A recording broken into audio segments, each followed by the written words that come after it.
En cette vidéo, nous allons étudier les pressions de fonctionnement du gaz réfrigérant R404A dans un congélateur domestique, les composants de l'équipement et son fonctionnement. À l'écran, nous observons le circuit de réfrigération d'un congélateur domestique, qui fonctionne avec le gaz réfrigérant R404A. Le réfrigérant R404A entre dans l'évaporateur à l'état liquide à une pression de 29,4 livres par pouce carré. Avec cette pression, le R404A dans l'évaporateur atteint une température de -20 degrés Celsius. À cette basse température et avec l'aide du ventilateur, la chaleur des aliments passe rapidement au réfrigérant R404A, provoquant son évaporation.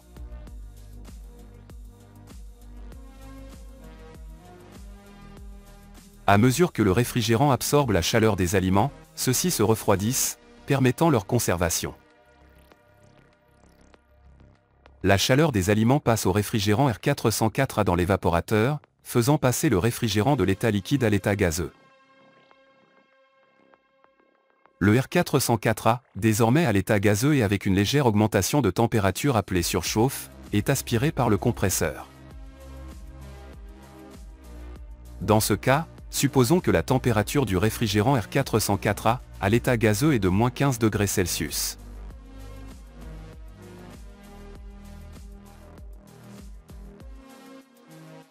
Cela signifie que le réfrigérant R404A passe de -20 degrés Celsius à -15 degrés Celsius, c'est pourquoi dans cet équipement, la surchauffe est de 5 degrés Celsius.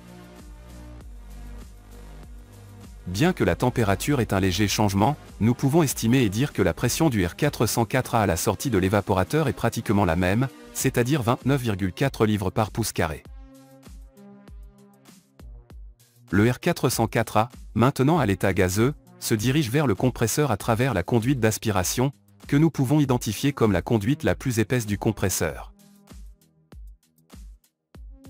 La pression et la température du réfrigérant R404A augmentent considérablement dans le compresseur.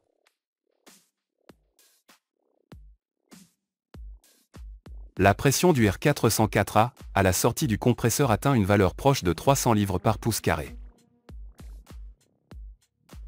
La température du 404A à la sortie du compresseur peut être d'environ 60 degrés Celsius.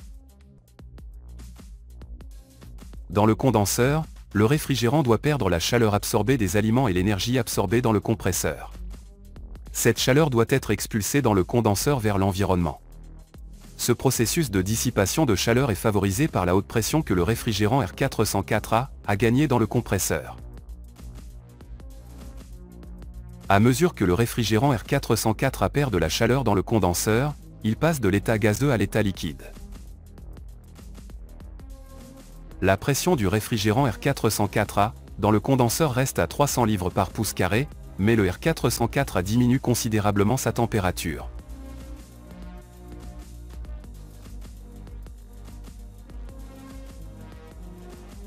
Cette diminution de la température du R404A dans le condenseur permet au réfrigérant de passer de l'état de vapeur à l'état liquide.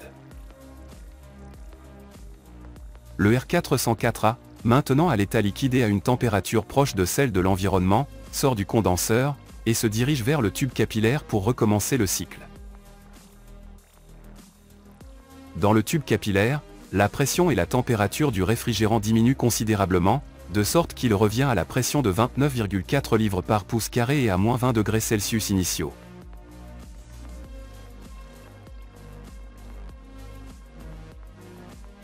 Le R404A, maintenant à l'état liquide, avec une basse pression et température, retourne à l'évaporateur pour recommencer le cycle de réfrigération. À l'écran, nous montrons d'autres valeurs de pression généralement utilisées avec le R404A. Le réfrigérant R404A présente une excellente efficacité, il est formé internement par 3 gaz, à savoir le R134A, R125 et R143A.